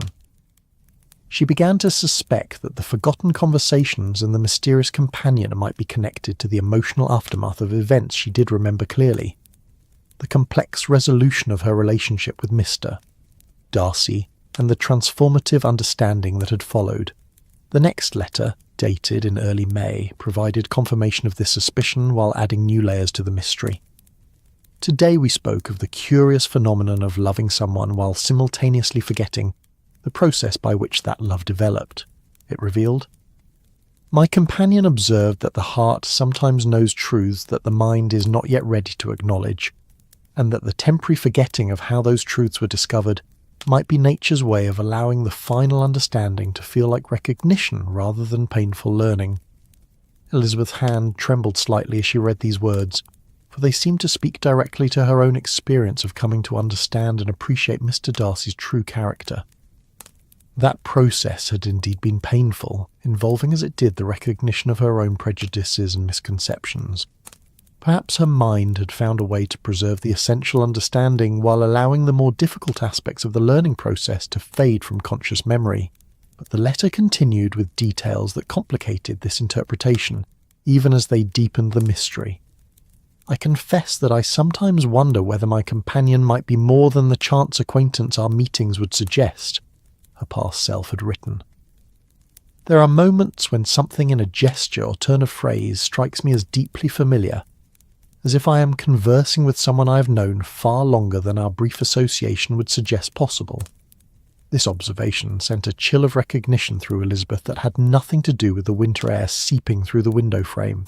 She set the letter aside and moved to the window, looking out across the frost-covered landscape toward the distant oak tree where these mysterious encounters had apparently taken place. The tree was too far away to make out details, but its familiar silhouette against the pale sky seemed to hold secrets that were only now beginning to reveal themselves. Returning to her desk, Elizabeth selected the next letter in the sequence, this one dated from mid-May when the countryside would have been at its most beautiful. The paper seemed to carry a faint scent of spring flowers, as if it had been written outdoors in the presence of blooming hawthorn and wild roses. The writing itself appeared more hurried than in the earlier letters, as if emotion had overcome the careful deliberation that characterized her usual correspondence. "Something extraordinary happened during today's meeting," the letter began, the excitement evident even in the quickly formed letters. "As we walked together around the base of our oak, my companion made an observation about the way morning light falls across the fields that was so perfectly in harmony with my own thoughts that I found myself finishing the sentence aloud. When I realized what had happened, we both fell silent, struck by the peculiar intimacy of shared thought." Elizabeth found herself holding her breath as she read this account, sensing that she was approaching the heart of the mystery that had been developing through the carefully preserved correspondence. The relationship described in the letters had clearly deepened beyond casual acquaintance into something more profound, yet she could summon no memory of experiencing such a connection with anyone during the period in question. The letter continued with descriptions of a conversation that had apparently followed this moment of shared understanding. "We spoke then of the ways in which true companionship transcends the ordinary boundaries of social interaction," her past self had recorded.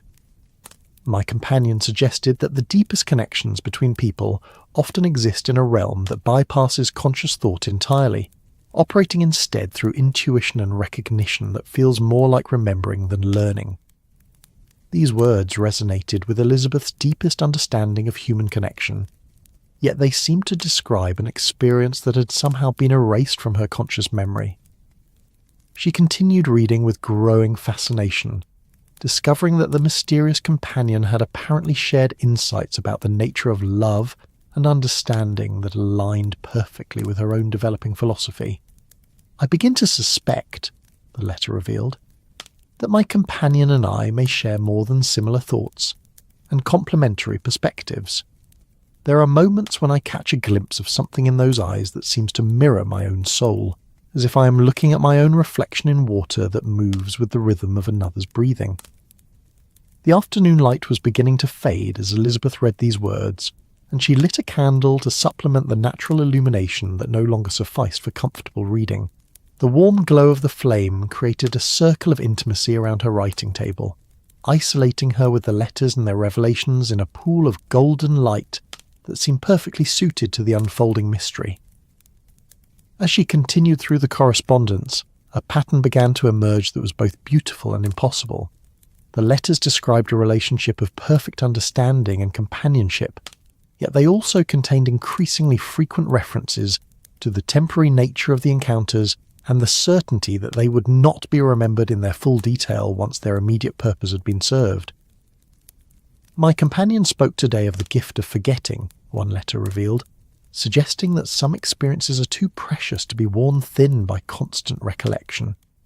Like flowers that bloom briefly, but leave their essence in the earth for future seasons, perhaps some encounters are meant to influence us through their temporary presence rather than their permanent memory.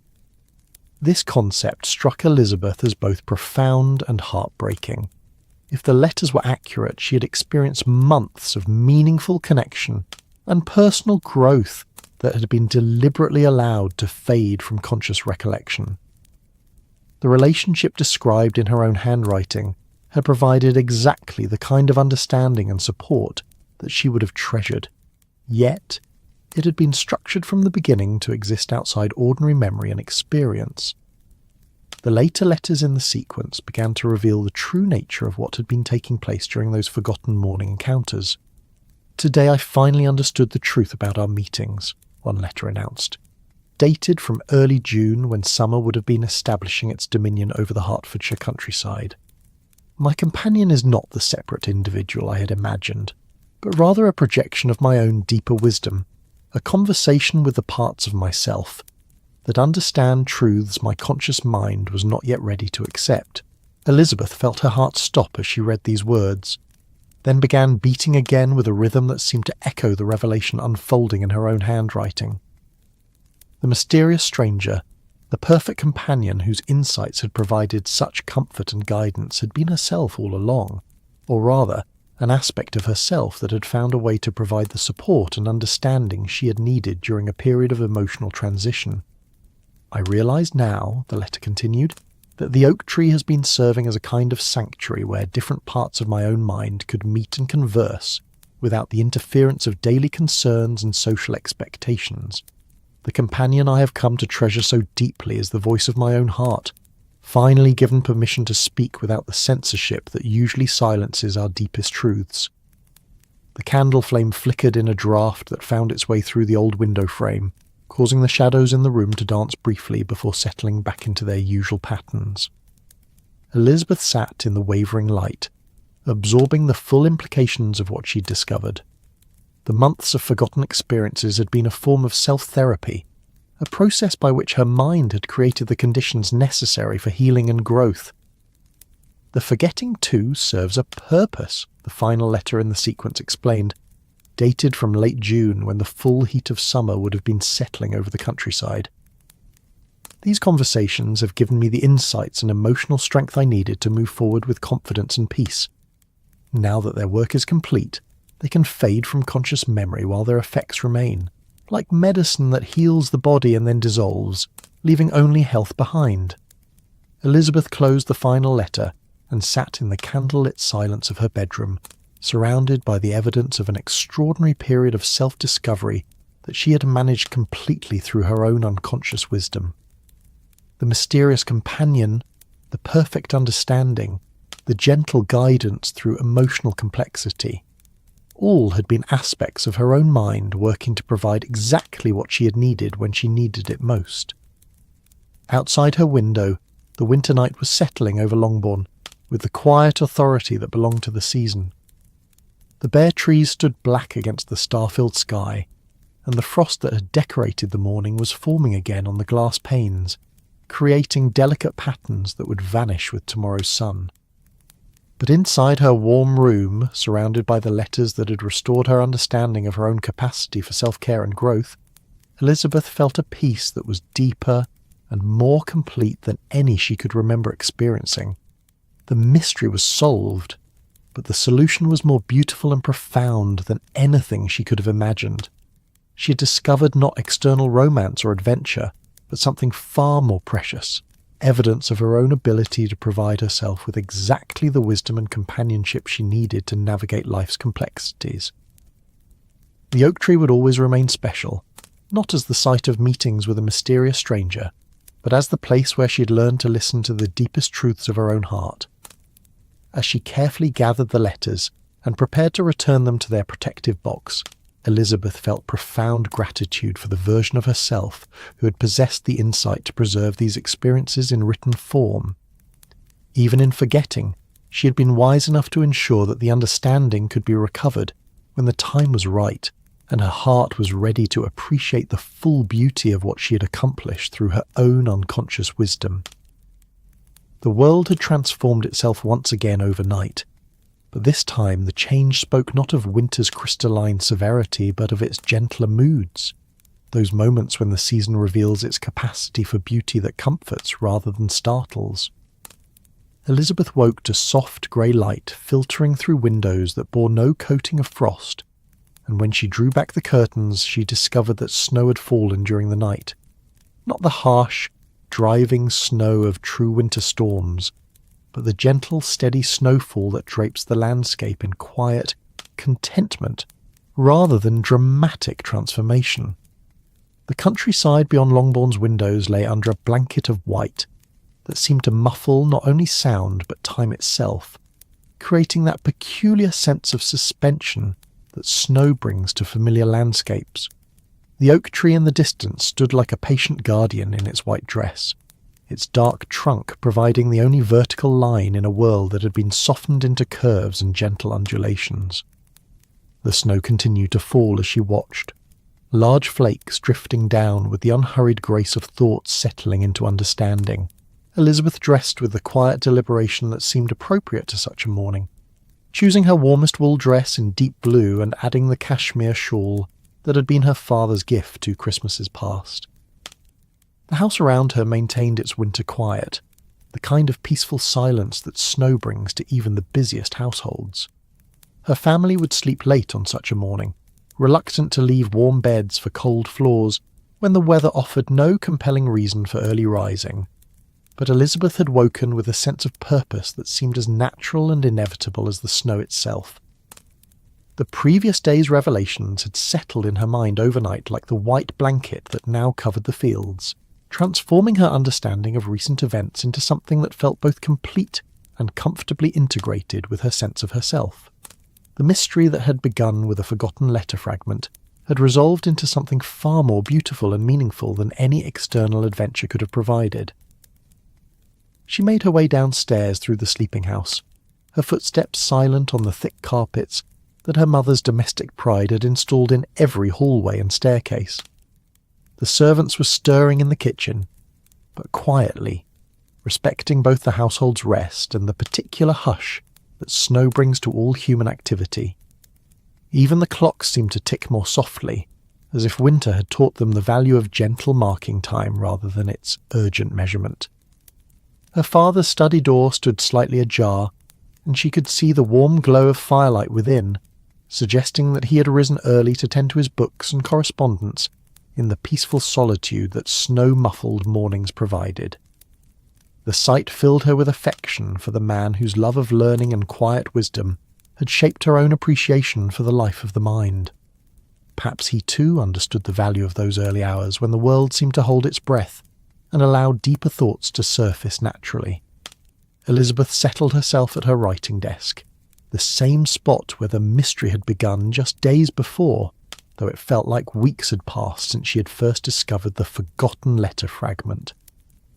The morning light, filtered through snow clouds and reflected by the white landscape beyond her window, provided a different quality of illumination than the candles of her evening discovery.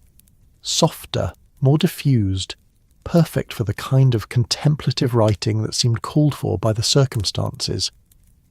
She arranged her writing materials with the deliberate care that marked important correspondence, selecting her finest paper and her newest steel nib for the letters she intended to compose. The ink was the same rich brown she had always preferred, but this morning it seemed to carry special significance, connecting her present purpose with all the letters that had preceded it, both those she remembered and those she had forgotten and rediscovered. The first letter would be to her Aunt Gardner, whose recent philosophical observations about memory and self-knowledge had proved so remarkably prescient. Elizabeth smiled as she considered how to explain her recent discoveries without sounding either foolish or overly dramatic. Her aunt possessed both the intelligence to understand complex emotional experiences and the discretion to receive confidences without judgment or unnecessary alarm.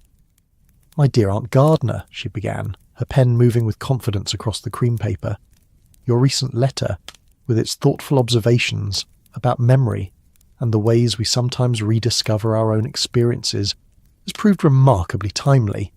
I find myself in the extraordinary position of having solved a mystery that began with my own forgotten handwriting, and culminated in the discovery of an entire correspondence with myself that I had completely forgotten writing." She paused, considering how to continue without making the experience sound either impossible or alarming. The snow continued to fall beyond her window, each flake following its own gentle trajectory toward the earth, and she found in their unhurried progress a metaphor for the way understanding had gradually accumulated in her own mind.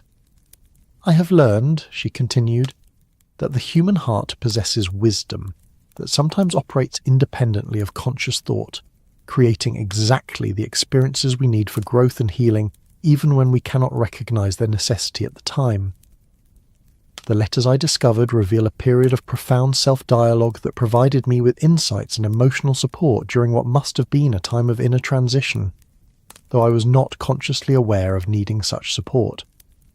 The act of writing about her discoveries helped Elizabeth to integrate them more fully into her understanding of herself and her recent experiences. The mysterious encounters beneath the oak tree, the careful preservation of insights in letters meant for future discovery, the gentle process of forgetting that had allowed healing to occur without the burden of constant analysis, all of these elements now seem like parts of a perfectly orchestrated symphony of self-care. "What strikes me most profoundly," she wrote, is the evidence that provides our capacity for unconscious wisdom.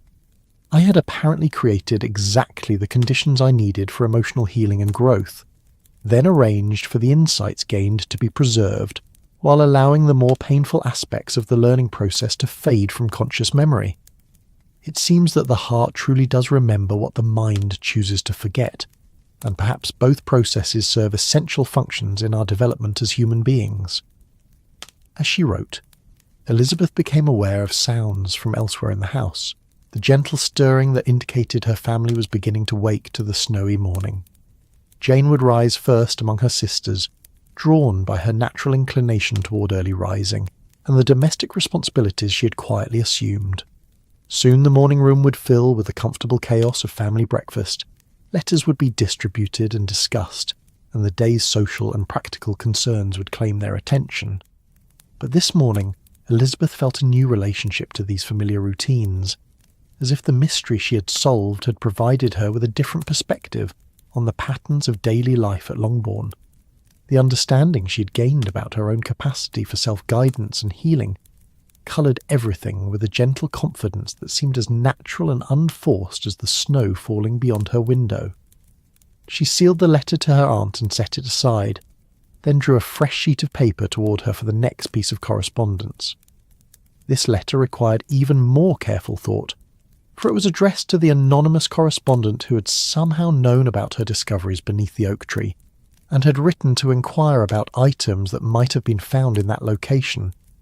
"Dear Sir or Madam," she began, choosing a formal address for a correspondent whose identity remained unknown. "I write in response to your recent inquiry about items that might have been discovered in a particular location, known for its significance to those who value solitude and reflection. I am pleased to inform you that I have indeed found what I believe you were referring to, and the discovery has provided me with insights far more valuable than I could have anticipated." Elizabeth paused, wondering how much to reveal to someone whose connection to her experience remained mysterious. The letter she had received had suggested knowledge of her habits and preferences that implied either careful observation or information obtained from someone familiar with her daily routines. Yet the tone had been respectful rather than intrusive, suggesting genuine concern rather than idle curiosity. "I have learned," she continued carefully, "that the items in question were connected to a process of self-discovery that operated through means I had not previously recognized or understood. The experience has taught me a great deal about the wisdom that exists within each of us, waiting to be recognized and trusted when circumstances require guidance that conscious thought alone cannot provide." She considered how to conclude this letter to an unknown correspondent, settling finally on a simple expression of gratitude that acknowledged the mystery while preserving her privacy. "I thank you for your inquiry, which prompted me to investigate matters that might otherwise have remained hidden. If your own experience has included similar discoveries, I hope they have brought you the peace and understanding that mine have provided."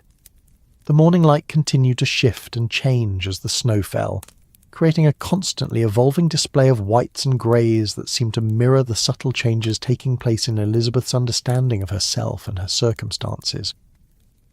The landscape beyond her window looked both familiar and entirely new, transformed by the snow yet fundamentally unchanged in its essential character. This seemed to Elizabeth a perfect metaphor for what had happened to her own sense of identity through the process of discovery and revelation she had just completed. She remained essentially herself, the same Elizabeth Bennet who had always valued independence of thought and the freedom to walk alone through the countryside she loved. Yet the knowledge of her own capacity for unconscious wisdom and self-healing had added new dimensions to her self-understanding that felt both surprising and entirely natural. She rose from her desk and moved to the window, watching the snow accumulate on the sill and thinking about the oak tree that stood somewhere in that white landscape. The tree would be even more beautiful now, its ancient branches outlined in snow, its massive trunk providing dark contrast to the white world around it. She felt no urgent need to visit it this morning, no compulsion to seek answers or verify discoveries. The mystery was complete, the understanding achieved, and the tree could rest in its winter beauty without serving as anything more than a beloved landmark in the familiar geography of home. The sound of footsteps on the stairs announced that the household was awakening in earnest, and Elizabeth could hear the gentle murmur of voices from the direction of the morning room. Jane would be overseeing the breakfast preparations while their mother organised the day's domestic activities around the changed weather. Mary would be selecting a book appropriate to snowy morning contemplation, while Kitty and Lydia would be lamenting the way weather had curtailed their social prospects for the day. But Elizabeth felt no eagerness to join these familiar activities immediately. Instead, she drew one final sheet of paper toward her and began to compose a letter that was addressed to no one in particular, or perhaps to everyone who might someday benefit from the understanding she had gained.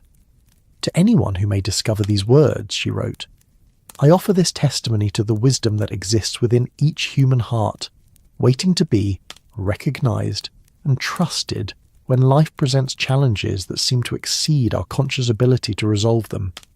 I have learned that we possess resources for healing and growth that operate independently of our daily awareness, creating exactly the experiences we need even when we cannot recognize their necessity.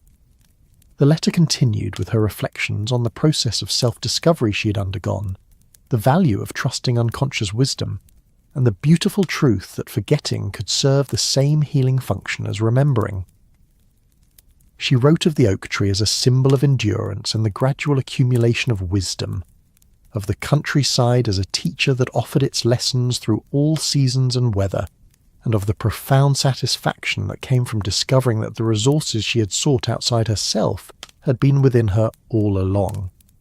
The greatest mystery, she concluded, is not why we sometimes forget important experiences, but how we possess the wisdom to create exactly the conditions necessary for our own healing and growth. The heart truly does remember what the mind chooses to forget, and perhaps both processes are equally necessary for the fullness of human experience. She sealed this final letter and placed it in her jewellery box alongside her few precious possessions, not as evidence of mystery solved, but as a reminder of mystery appreciated and understood. The letters from beneath the oak tree had been returned to their wooden sanctuary, where they could rest in peace, their purpose accomplished, and their wisdom integrated into her daily understanding of herself. The sounds from downstairs had grown more pronounced, indicating that breakfast was being prepared and the family was gathering for their morning meal. Elizabeth gathered her completed correspondence and prepared to join them, carrying with her the quiet confidence that came from having discovered and appreciated her own capacity for unconscious wisdom and self-care. As she opened her bedroom door to join the familiar rhythm of family life, Elizabeth felt the particular satisfaction that comes from completing a journey that has led not to distant destinations, but to deeper appreciation of home. The mystery that had begun with forgotten words had ended with the understanding that the greatest discoveries often involve recognizing treasures that were never actually lost, only temporarily hidden from conscious recognition. The snow continued to fall beyond the windows of Longbourn, covering the familiar landscape in beauty that was both temporary and timeless, new and eternal. And somewhere in that white world, the ancient oak tree stood patient and wise, ready to offer its shelter to anyone who might need a quiet place for the kind of deep reflection that leads to self-understanding and peace. The morning stretched ahead with all its familiar pleasures and responsibilities, but Elizabeth approached it with the knowledge that she possessed within herself the resources to meet whatever challenges or opportunities it might bring. The letters had been written, the mystery had been solved, and the understanding had been gained. Now it was time to carry that wisdom forward into the gentle adventure of ordinary days, enriched by the knowledge of her own capacity for creating exactly the experiences she needed for continued growth and happiness. The breakfast bell chimed softly through the snow-muffled house, calling the family to gather around the warm table where morning light and familiar voices would begin another day in the ongoing story of life at Longbourn. Elizabeth smiled as she made her way downstairs, carrying within her heart the peaceful certainty that whatever the day might bring, she would meet it with all the wisdom she needed, some conscious, some unconscious, all perfectly arranged for the continued unfolding of her own unique path through the gentle mysteries of human experience. In the distance, barely visible through the falling snow, the oak tree stood sentinel over the white fields, holding its secrets with the patience of centuries and the promise that it would always be there for those who sought the quiet wisdom that comes from stillness, reflection, and the courage to listen to the deepest truths of their own hearts. The mystery was complete, but the story continued, as gentle and enduring as the snow that covered the beloved landscape of home. That's our story tonight. Are you drifting off under the glittering skies of Dubai, the quiet canals of Venice, the moonlit charm of Dublin, or the breeze-touched coast of Cancun? If this tale brought you calm, like the episode and subscribe for more nights like this. Let the night surround you. Let your dreams carry you far. Sleep gently now, wherever you are in this wide and wondrous world.